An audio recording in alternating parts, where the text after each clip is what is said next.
Bismillahirrahmanirrahim. Assalamualaikum warahmatullahi wabarakatuh. Alhamdulillah, para pemirsa LCP, kita kembali melanjutkan studi Sains Tauhid dan studi Doktor Sejarah, Sains baru dan studi baru yang berhasil menyatukan pengetahuan agama dan pengetahuan sains modern dengan cara menyatukan keunggulan daripada peradaban Islam dalam bidang pengetahuan agama dan keunggulan peradaban Barat dalam bidang sains modern. Ya. Dan sebelumnya, mari kita subscribe, like ya, untuk pengembangan studi Sains dan Studi Sejarah, sekaligus memudahkan kita untuk mendapatkan informasi baru dan studi-studi baru dari kami mengenai kesehatan dalam perspektif ilmu sejarah terapan dan tindakan terapi mental terpadu. Nah, pada kesempatan ini ya kami ingin berbagi pengetahuan. Ya, kami bisa berbicara di sini karena telah berjuang, berpikir, berjuang dan berdoa lebih dari 20 tahun ya, lebih 20 tahun dalam mengatasi penyakit stres, depresi dan berbagai dampaknya. Dan kami aktif melakukan penelitian secara mandiri melalui LCP, sehingga kami memiliki pengetahuan dan pengalaman yang bisa kami bagikan kepada para pemirsa LCP ya, yang ingin hidup damai, sehat dan sejahtera bersama keluarga, dan kemudian mati masuk surga juga bersama-sama. Nah, ini adalah tantangan daripada keluarga modern saat ini, di mana keluarga modern saat ini banyak menghadapi konflik diri, konflik keluarga yang kemudian berdampak pada berbagai penyakit kesehatan mental, penyakit serius, penyakit kritis. Nah, pada kesempatan ini ya kami ingin berbagi pada keluarga modern ya, pasien dan keluarga, bagaimana tindakan kita kalau keluarga kita ya, apakah itu suami atau istri atau anak ya, apabila menderita penyakit kesehatan mental atau penyakit serius atau penyakit menular atau penyakit kronis ya, supaya kita terhindar dari biaya yang sangat besar bergantung pada pengobatan medis dan atau mengalami kematian dini ya, terutama ini bagi orang tua usia produktif, ayah dan ibu ya, karena ayah dan ibu ini memiliki tanggung jawab yang besar pada anak-anak. Apabila satu atau kedua orang tua meninggal, maka itu adalah bencana bagi anak-anak. Ini yang menjadi pusat perhatian kami dari CP adalah bagaimana membantu diri kami, mari kita sama-sama ya, dan orang tua seperti lain ya, karena ya anak-anak ini harus menjadi keselamatan dan kesinambungan hidup anak-anak harus menjadi prioritas kita bersama, karena kehidupan saya ini sangat berbeda dengan kehidupan dulu-dulu ya. Kalau dulu-dulu kita masih hidup dalam keluarga induk ya, keluarga induk di mana di suatu daerah itu masih berkumpul nenek, tete, tante, om ya, artinya kalau ada yang meninggal satu masih bisa anaknya ditangani oleh keluarga induk. Nah, sekarang ini tidak demikian ya, tapi karena faktor ekonomi sudah terjadi persebaran atau penyebaran penduduk yang berdasarkan kebutuhan ekonomi, di mana orang bisa bekerja begitu. Nah, sehingga keluarga induk mulai bercerai-berai ya, atau terpisah-pisah di satu daerah, satu kota, satu pulau, bahkan jaraknya sangat jauh. Ya, memang dengan adanya teknologi komunikasi saat ini kita bisa terhubung dengan mudah, tapi secara faktualnya di lapangan apabila kita menderita sakit ya, apalagi sakit berat, sulit bagi keluarga induk untuk segera datang karena ada jarak yang harus ditempuh, banyak administrasi yang disiapkan dan biaya yang cukup besar apalagi menggunakan pesawat.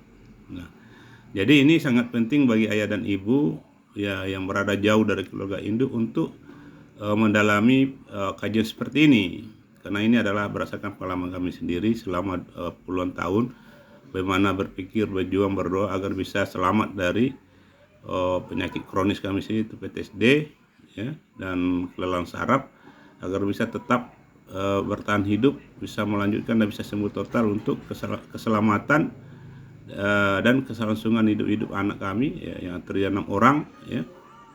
Ani Atika Mahdia, Ani Adila Sakia, Ani Adipa Rahmatila, Ani Adinda Sofia, Muhammad Fajar Islami Wijaya, dan Ani Anum Islami Wijaya ya.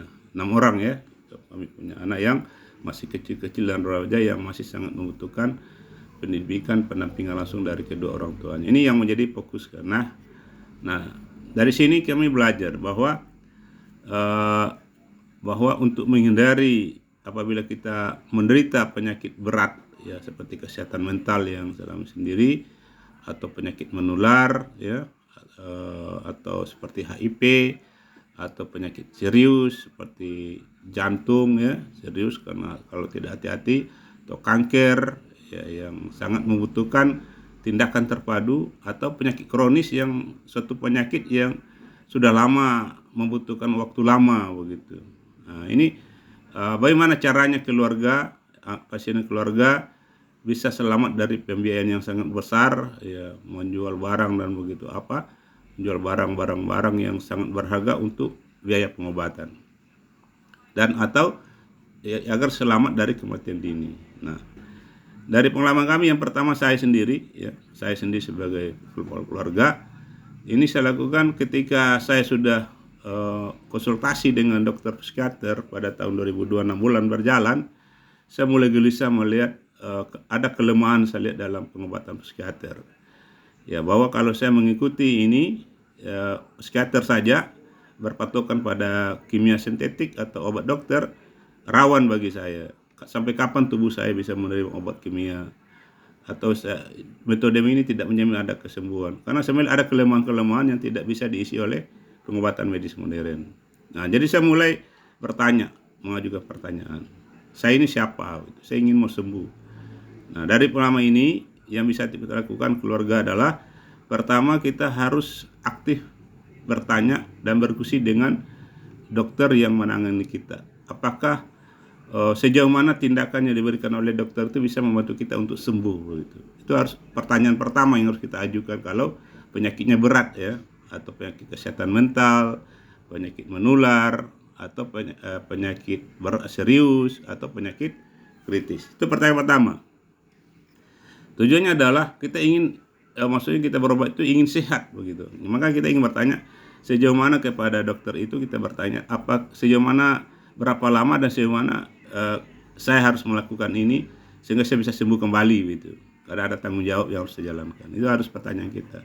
Nah, ketika dokter tidak bisa menjawab karena memang keterbatasan konsep pengobatan modern dan keterbatasan alat ya, karena memang manusia itu terikat dengan hukum keterbatasan, maka untuk menghindari biaya yang besar atau sampai rawat inap kembali ya, karena ketidakmampuan tadi atau kematian dini, maka kita langkah kedua setelah dokter tidak mampu memberikan jawaban yang memuaskan kita, maka langkah kedua yang bisa kita lakukan adalah kita sendiri yang terjun bersama keluarga mengajukan pertanyaan. Ya, pertama kita tajukan hakikat diri kita. Saya ini siapa?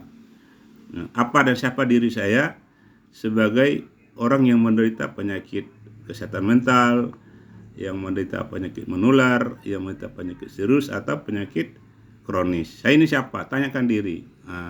Begitu. Tanya pada diri, saya ini siapa? Tujuannya apa? Untuk memudahkan kita memahami penyakit yang sedang kita hadapi. Begitu. Nah, setelah kita paham diri kita siapa, apa dan siapa diri kita sebagai pasien, tujuannya untuk membantu kita lebih tahu supaya lebih mudah kita dalam mengenali penyakit yang kita hadapi. Kemudian kita mengajak keluarga untuk mendalami penyakit yang sedang kita hadapi. Contohnya kesehatan mental. Kita tanya kesehatan mental itu apa? Kita mulai cari-cari referensi. Ya, tujuannya untuk membantu medis ya, agar pasien dan keluarga bisa memudahkan untuk di rumah bisa melakukan apa yang bisa dilakukan, sehingga kita bisa menjadi lebih mudah untuk sembuh ya, kalau apabila disinergiskan dengan tindakan medis modern begitu. Nah, kalau kita penyakitnya HIV ya tanya HIV itu apa, pelajari ya, dalami, kemudian diskusikan sama keluarga. Nah, kalau penyakitnya serius kayak habis kecelakaan atau trauma berat ya yang bersiko pada kematian, ya harus didalami penyakit apa, gegar otak atau apa, dalami gitu, atau pendarahan otak, dalami ya, karena saat ini referensi dan pengetahuan sangat terbuka begitu. Sambil diskusikan dengan keluarga apa sebenarnya penyakit ini, bagaimana metode penyembuhan yang lebih tepat, begitu. Jadi dalami penyakit itu, kemudian diskusikan, sehingga nanti kemudian setelah dalami cari metode pengobatan seperti apa yang bisa dilakukan oleh pasien dan keluarga di rumah. Sehingga sangat membantu dokter atau tenaga medis profesional lainnya untuk bekerja, sehingga peluang kita untuk sembuh atau selamat dari kematian dini itu jauh lebih besar. Ya, saya sendiri alhamdulillah ya berjuang terus ya selama 20 tahun. Sejak 2002 saya kena trauma di jalanan ya, kemudian 2014 trauma suara ya. Saya terus bersama keluarga melakukan musyawarah dan diskusi bagaimana penyakit ini bisa diperbaiki dan bisa sembuh. Dan saya berharap insya Allah kami bisa sembuh total dan bisa berbagi kepada sahabat LCP dimanapun berada. Dan saya berharap juga kepada pasien dan keluarga di luar sana yang hari ini begitu banyak yang menderita sakit ya, agar kita aktif belajar, karena kami menggunakan rumus dasar yaitu ilmu kunci kebahagiaan.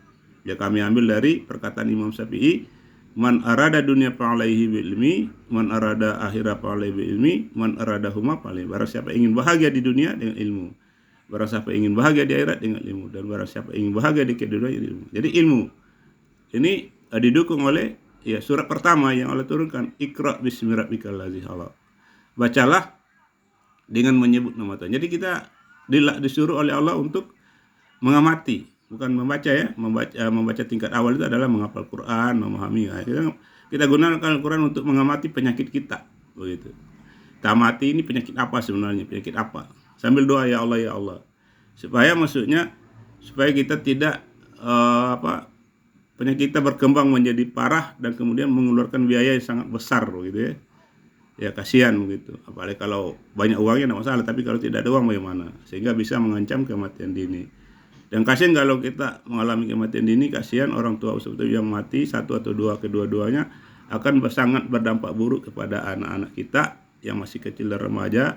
Ya, saya sendiri sebagai anak yatim merasakan betul pahit getir ya, sebagai anak yatim yang berjuang mandiri ya, karena tidak didampingi oleh kedua orang tua. Jadi saya berharap mudah-mudahan materi pagi ini bisa memberikan inspirasi kepada kita bagaimana kita aktif bertanya, berkonsultasi kepada dokter, kemudian aktif mendalami, bertanya apa hakikat diri kita, dan kemudian aktif mendalami penyakit apa, dan aktif mendalami pengobatan seperti apa. Nah, kami dari LCP Indonesia ini sudah ada buku yang bisa dibeli oleh pemirsa. Ini adalah sudah menyiapkan 22 tindakan terapi mental terpadu yang kami kembangkan dari sains tauhid dan studi dokter sejarah yang bisa digunakan oleh para pemirsa. Ini hasil penelitian dari kami mengenai penyakit stres, depresi, COVID-19 selama kami lakukan secara bertahap selama 20 tahun ya. Ini penulisnya adalah satu keluarga, saya, istri saya itu yang saya sebutkan tadi. Nah, jadi kalau pemirsa yang ingin berminat buku ini ya luar biasa tebal ya, ini buku induk. Jadi nanti keluarga bisa baca, di dalamnya itu sudah dijelaskan apa dan siapa pasien dan bagaimana mengatasinya. Ini ya. Ya, terima kasih, semoga materi kami ini bermanfaat untuk diri kami sendiri, keluarga, dan para sahabat SCP yang ingin mengambil manfaatnya. Dan jangan lupa subscribe, like ya. Kalau seandainya ada masukan silakan, kami menghindari perdebatan ya. Makasih. Kami mengembangkan studi berbasis kesehatan mental, yaitu kritis kognitif untuk kehidupan yang damai, sehat di masa depan bersama dan masuk surga juga sama-sama. Makasih. Wassalamualaikum warahmatullahi wabarakatuh.